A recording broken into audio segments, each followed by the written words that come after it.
Hey, I'm Will Lombardi, and I'm at Capitol Arts Gallery in downtown Quincy, and I'm here today to interview Chris Mehne, whose work you see on the wall behind us. He's the Artist of the Month for April here at the gallery, so come on down if you like what you see. Certainly come see what else is on the wall. A lot of good stuff here. A lot of good stuff. I told Chris before this interview started that I worked on what I think of as his hand crew out at the Mohawk Ranger Station, but I didn't work for him. I worked for Doug Crocker. I think you had just left the year before. Yeah, I moved into the supervisor's office in 87. Yeah. And what year did you retire? You retired from fire. 20,000. Yeah. 2000. And this is what you've been doing since then? Not really. After I retired from the Forest Service, my wife and I moved down to Gridley and we bought a 13-acre farm.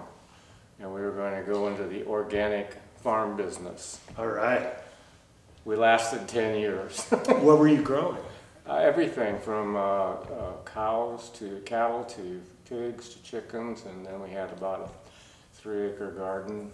We had berries, we had 5 or 6 different kinds of walnut trees, and we survived for 10 years doing that when we got a little tired of where we were living, because we were living right in the middle of walnut orchards, and every spring they'd spray, and it was just true brutal.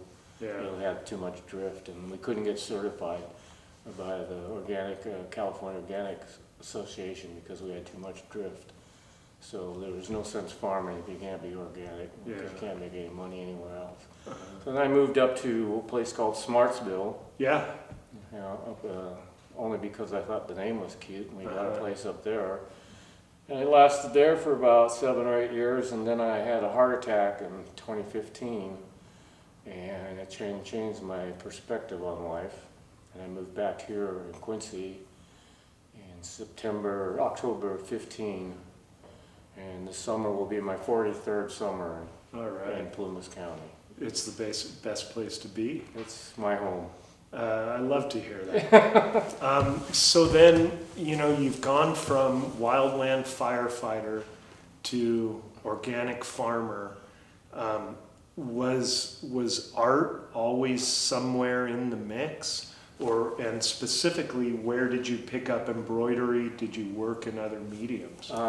In the early, I got out of the Army the last day of 1968, and I was living in Palo Alto where my family lived, and I started helping build a house up in Nevada County, and that summer I met a very wonderful young lady, and we decided to move to Berkeley, and I started painting, acrylic painting, in about 71. So I painted for 2 to 3, 4 years.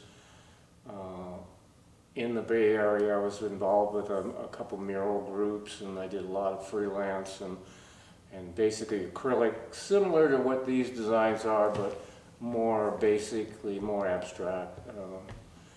And then what precipitated that? What caused you to take up painting? I took up painting and writing as therapy from my post-traumatic stress syndrome from Vietnam. I was encouraged to do that, so I started doing a journal, and I kept a journal.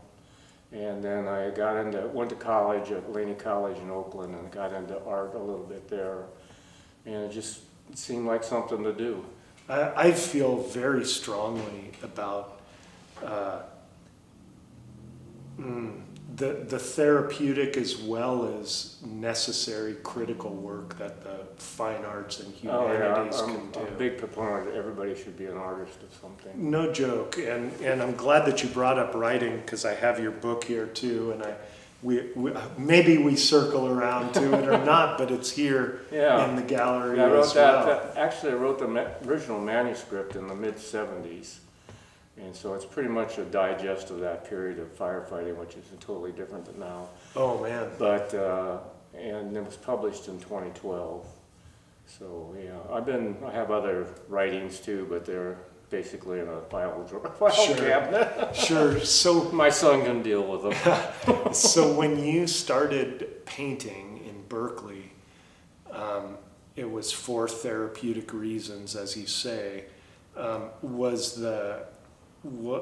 was your the content? What types of things were you painting? I was painting a lot of what I call anthropomorphic abstracts, and that just sort of slowly they kind of expanded into more symbolism, more symbolic signs, and started to deal with color theory and how the colors work. And my real interest was how I get to trick people's eyes with color. So sometimes when you look at these, people go, wow, those things really pop out. I go, well, that's the reason, because you're looking at it that way. So something about dimensionality. Yeah, dimensional art, yeah. And of course, in those days, there were a lot of other things happening to our brains. Yeah. So I worked for the post office while I was going to college, and I was painting and I was writing a lot. I wrote for the Berkeley Barb for a while, and as a entertainment columnist, and then we decided to go to Europe for 6 months. So I went to Europe and had a great time in Europe, seeing all the art that I always wanted to see and could never see except in a book. And we came back, we were in Reno, and I got a job offer from the Forest Service to come work in Quincy. I had worked for the Forest Service in the summers of '65 and '66. Fighting fire or doing Yes. something else? Fighting fire. I was on the engine crew at the Quincy Work Center.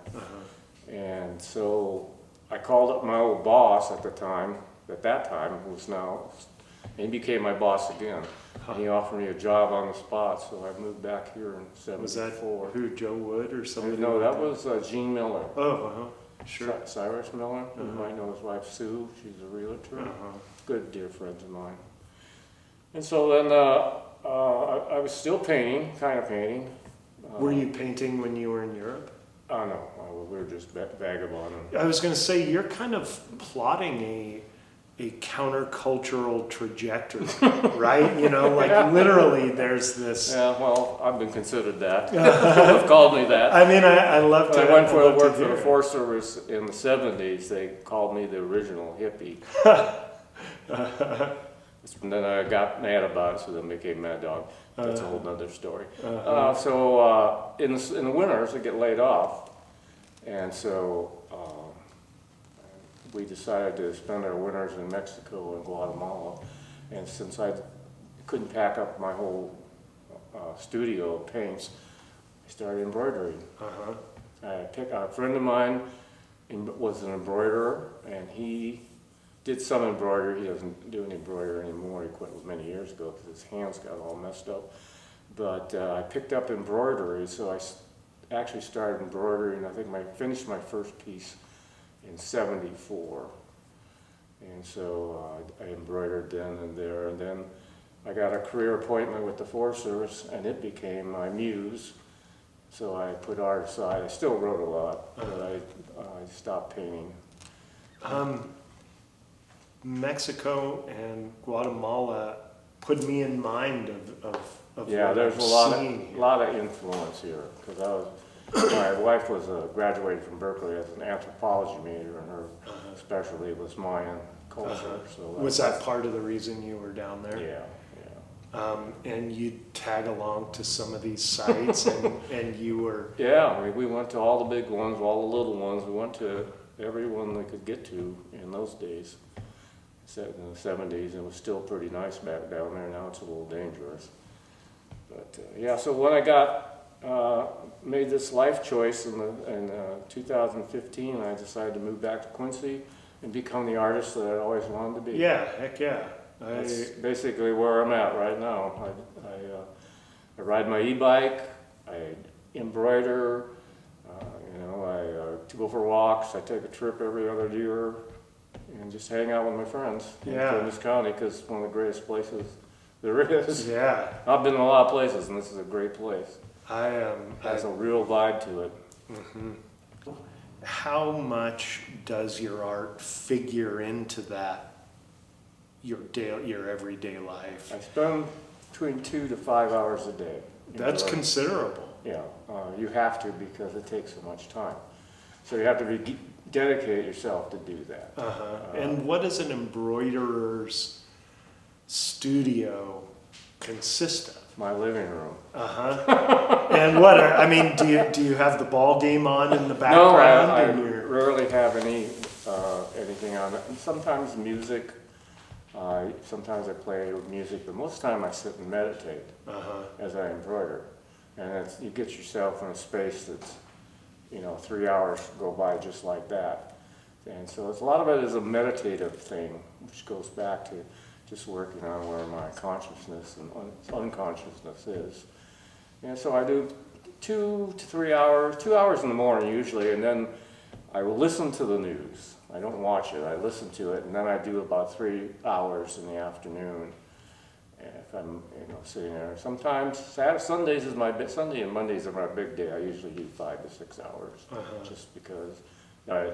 So can you talk me through these moments a little bit? Sure. I get ready to start a piece. That's what I call them, pieces.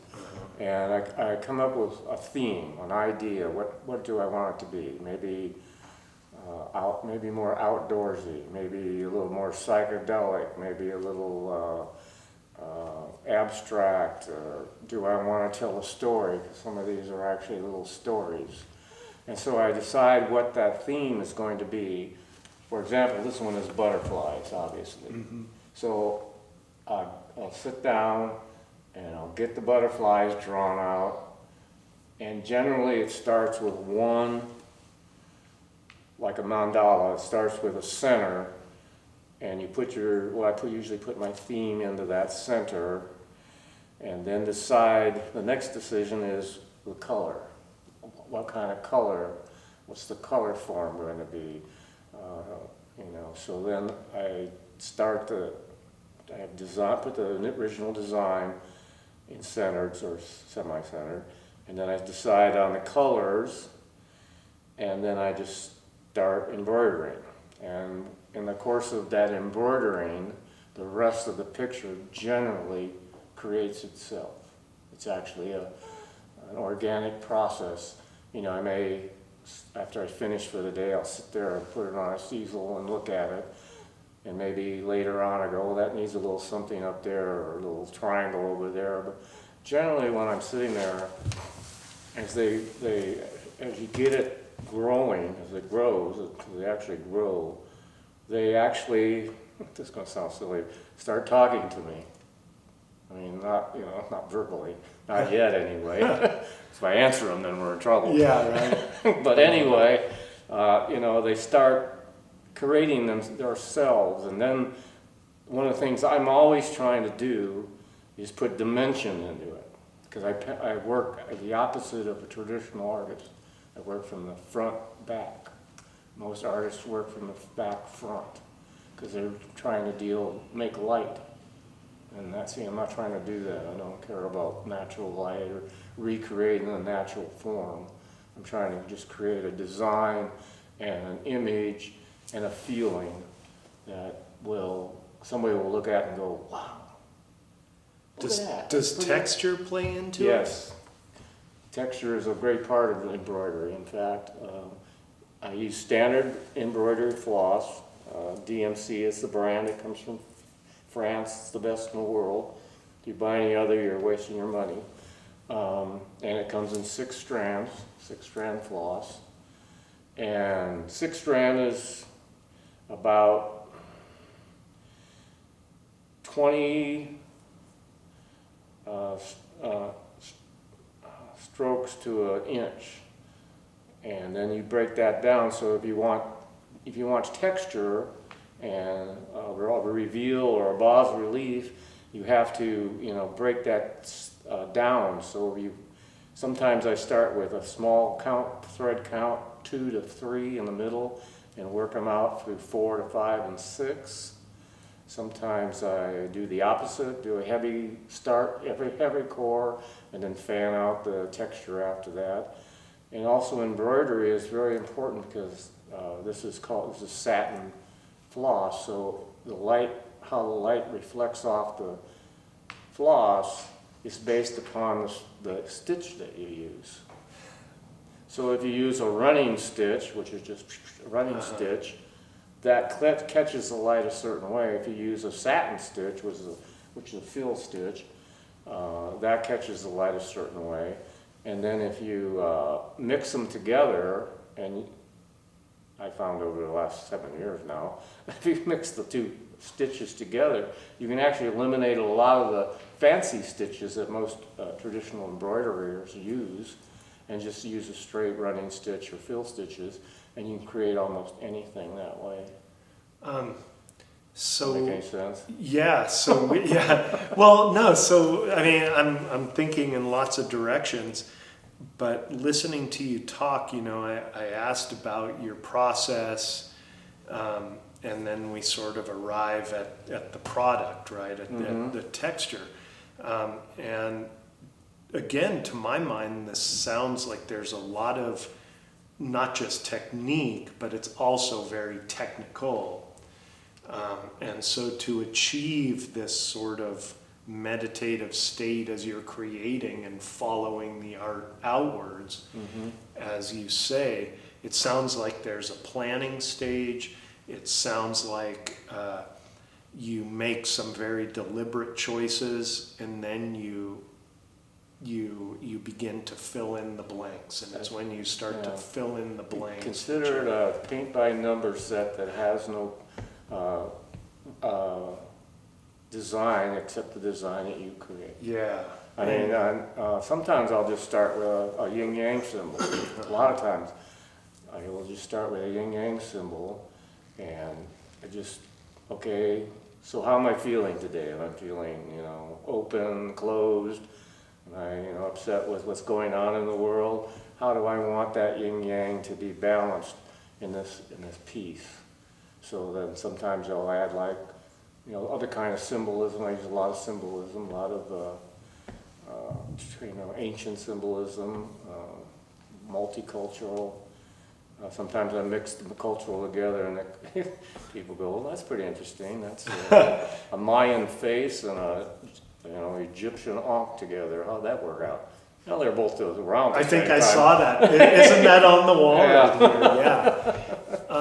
Yeah, it's a pretty intense process. People, my friends always tell me I'm, got more patience than brains, but it takes a lot of time. Yeah. And you become a real good needle threader. And with your glasses down your nose, so the time it takes. Right. It sounds like you do some planning, you make the piece, you step away from it, you look at it, and you think about embellishments or etc. Something like this butterfly's dream represents how many sittings? Oh, that is, and if I had my cheat book here, I could tell you, but that you start them and then this particular piece right here is about 2 months. About 2 months of work. And so 2 months of work is approximately, that one's got about 60 to 80 hours in it. Wow. What does, you use the word patience. What does this kind of precise, slow work do for you? And what then are you hoping to express perhaps through it? Well, what it does for me, it keeps me balanced internally. I went through a lot of different things in my life, and a lot of it is, because I have such a vivid imagination, a lot of it still resides in the back of my brain. So I use it as a way of just being meditative I mean, that's like, keep repeating that, but that's the way No, it is. it's a powerful thing. Yeah, and sitting there and just, you can't make, one of the things you can't do in embroidery is make mistakes. There are no mistakes. Because you either doing it, either it comes out the way you want it to do it, or it comes out close, or it comes out it's not even close at all. But there are no mistakes, because once you decide to put a color in and a texture and a form, you have to do it. And it's almost, I mean, it's impossible to pull it out afterwards. I hardly ever pull any stitches. I mean, maybe once in a while I'll find I made a mistake, you know, what I consider a mistake, and I'll pull a few stitches, but you can't go in and change. I mean, like a painter, you just can't throw gesso over it and start over again. You either throw it away, you don't like it, throw it away, or you try to make it better, or you just accept the way it came out. So is your studio / living room full of different works in progress? Like, do you go from one to another? Usually no more than two at once. I have two, I just started two this last week. After this show, I just started two. But does this allow you to be sloppy in the rest of your life? No, actually I'm a pretty tight paper. Except I don't like to vacuum. Good for you. I don't like to dust. I need one of those I'm a good vacuumer, vacuums, but I they don't wouldn't like work to on my dust. rugs. So tell me then, you know, if this is what it does to you, I asked that question, what are you then hoping it will express? Or do you have that hope? I have a hope that people enjoy it. And I've found over the last few years that they do enjoy it. They find it quite impressive. I do sometimes, you know, people ask me to do a piece on commission, you know, and I'll say, you know, I'll take the commission and I'll try to do what you want, but I can't guarantee it's going to be what you think it's going to be. It'll be close. And listening to you say that, I think a question that I mean to ask is what dictates the size and shape of these, and how does the size and shape of a piece play into your overall conception of it? Okay, well, the big ones, the 12 inches and above, those are long-term commitments. For me, they're either going to be a mandala, or they're going to be some kind of generally they turn out to be abstracts, anthropomorphic abstracts that people can look at and look like these things are looking back at them. And I like that thought. You know, I try to put all these invisible eyes into the actual content, and people, I mean, some people find them pretty crazy. I mean, after all, what a 60, 70-year-old man doing, making these psychedelic things, and other people just love the heck out of them. And I try to do a wide variety of different kinds. And so the smaller ones were recommended to me by a dear friend, because, you know, no one's going to lay out $620 on a get-go for a piece of art that they're going to hang on their wall and wonder 10 years later why they actually bought it. When their daughter goes, it could have been a semester at college. So I started doing the little ones, which are called patches, and they're kind of fun. I mean, they kind of take up the slack, you know, because you get in one of these big ones, like one like that element up there, or this guy here, Omega Prime. They'll take up half your life if you work on them long enough, because one of the things I find, I mean, there's not too many people to do this, by the way, is that you get into them and you just want to make them better. I like my better is a brighter, clearer, stating something to your brain. You look at this and you go, because what I see is a lot of times different than what another person will see, and then I'm trying to portray like this guy is a monster, but he's not a bad monster. He's a kind of a funny monster. So do you see funny monster? I mean, you know, I do a lot of dragons. They're all gone. I saw that, you know, kind of starting. I saw that theme too. This guy came from San Diego, bought these two dragons. My dragons go really fast. I never keep them on the wall very long. People like dragons. I love dragons. I like the Eastern concept of dragons, more peaceful, beneficial than the Western concept of being evil and ugly. So in the embroidery world, are people doing larger pieces than these, or would it just be madness? I haven't seen anything like this yet, Will. I've seen close. There's a guy in Japan that does embroidered pictures, Japanese fellow. I've been on all over the internet looking for other people who are doing hand embroidered art, and it's very rare. I mean, sometimes you find it. The closest I can get to is tattooists. It's funny when you said that, because I had that in mind as I looked over. Tattooists are really close to the same kind of concept of art. Have you given that a try? No. I do have one tattoo. But I have a really good friend who's a great tattooer. In fact, he's world famous. But, and I take a lot of my ideas from tattooing. I've got a couple good tattoo books with different kinds of things in them, and I use those forms because a lot of it looks like a tattoo sometimes. Yeah. So I think that we should probably wind down here. Okay. But I do want to know, you mentioned Laney College and schooling, and you talk about I took up painting, I took up embroidery, I read tattoo books. Is there any formal training in your background, or has it been an impulse? You've found someone who can guide you a little bit, and then you run with it? Well, I used to get in trouble when I was a young kid for doodling a lot. I was a great doodler, and when I got into art, I've never taken an art class. I've taken art history classes, a lot of art history classes, but never actually taken a physical art class. And it sounds like philosophy classes too. I was going to be a philosophy major. My goal was to become a professor of philosophy at one time. And this is sort of the background that's through all your work. So after I graduated from Laney College, with my AA, I was going to go to Berkeley, but other things interceded, and we decided to get out of the Bay Area. It was getting too weird. Yeah. So we just went to Europe for 8 months. That cleared everything up really easily. This is great, Chris, and we haven't spoken of your book.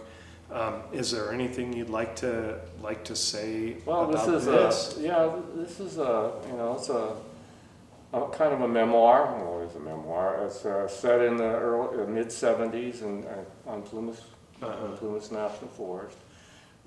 Some of the names have been changed to protect the innocent. Some of the names are real, and it's just a series of vignettes. Hopefully, no vendettas. Vendettas. I almost said it wrong. A series of Sundays in the summer where there's fires, and the fires are all actual fires I was on. And it's I like it. It's a pretty good read. It gives you a feeling for Plumas County. Yeah. Gives you a feeling for wildland firefighting. Gives you a feeling in the thought processes that people go through. When I was writing it, I was a captain of an engine. At that time, well, I was an engineer and then became a captain. But when I finally got published, I had gotten to division chief, so I was feeling pretty proud of myself. Do you know George R. Stewart, California author? He wrote Storm. Yes, but he also wrote Fire. Yeah, I've read both his books. And Fire, takes place? He did his research on the Plumas, but he gives it a fictional. It's the Ponderosa National Forest. Yeah, I've read both those books. That's great. Yeah. Well, thanks a bunch, Chris. Sure, and I guess we're going to take a minute to. We'll look at a few pieces. Okay, sure, that's great. All right, great. Thank you. Thank you. Cheers. I'm here with Chris, and I asked him to pick a piece or two, and he asked me to. And the piece that I wanted to start with is simply called Floral. And as you told me, this is one of the more what would be considered traditional embroidery. Right. What can you tell us about this piece, and is it the content that makes it traditional, or is something else happening? And well, you know, embroidery goes way back into the Middle Ages. In fact, that's what young ladies and women used to do, was do a lot of embroidery, because they didn't have any way to spruce anything up, like, you know, so they learned how to embroider. And traditionally, embroidery was edging on lace, then edging. Then they started to do coats of arms, things like that. But a lot of it was floral in nature, for their bedding, their blankets, their shawls. And the traditional embroidery is basically just, a lot of it's just flowers. And because they didn't do a lot of they couldn't relate a lot to nature and stuff because of the religion they were under and during that time. I mean, there's certain things you just could not do. Sure, sure. So they could embroider flowers, and they did a lot of embroidery. You go to a textile museum in, let's say, Amsterdam, and you'll see sashes with embroidered flower, you know, edging all around them, and maybe something in between. So basically, it's just all the little girls learned how to embroider flowers. And Did you set out to do something traditional here? Yeah, I decided set out to do this as basically more of a traditional piece. I see the depth that you were talking about. I see the texture you were talking about. But what fascinates me about this is how those final flowers are actually penetrating into that constant edge. You know, there's something in that I find really striking. Good, and it worked. Was that so? You've gotten me. Got you. You saw something in it that got you interested. I see numbers. Is this an early, a middle, a late This piece? is this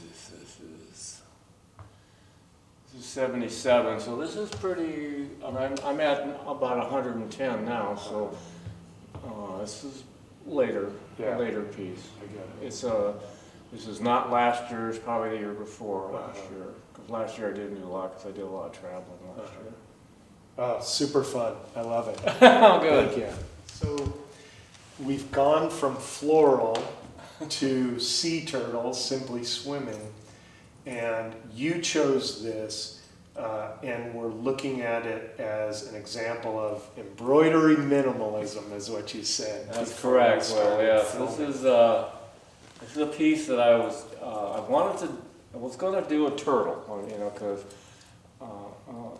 I've swam with turtles and I've seen turtles, and I think, you know, our society totally neglects turtles too much. But anyway, I wanted to do a turtle piece, so I got an abstract turtle design, which actually comes from a tattoo design. It's fantastic. And I decided to start doing it, and then I decided, you know, I don't want to do a full turtle. I want to try to do a picture of a turtle in motion, swimming. Now, how would I do that in embroidery? I mean, so I would have to create like some kind of motion. So circles to me are a movement. Obviously I use circles in my life, but circles to me can designate movement. So you got this turtle moving through the ocean, which is the blue bubbles. You got the motion of the turtle swimming, the water moving, and it's just a simple. And it has the yin yang at the heart. Yin yang, which is not fulfilled because it doesn't have its centers. But it's just a piece of minimalist embroidery. Don't do too many. I have a couple at home, which means there's not a lot of fill. There's not a lot of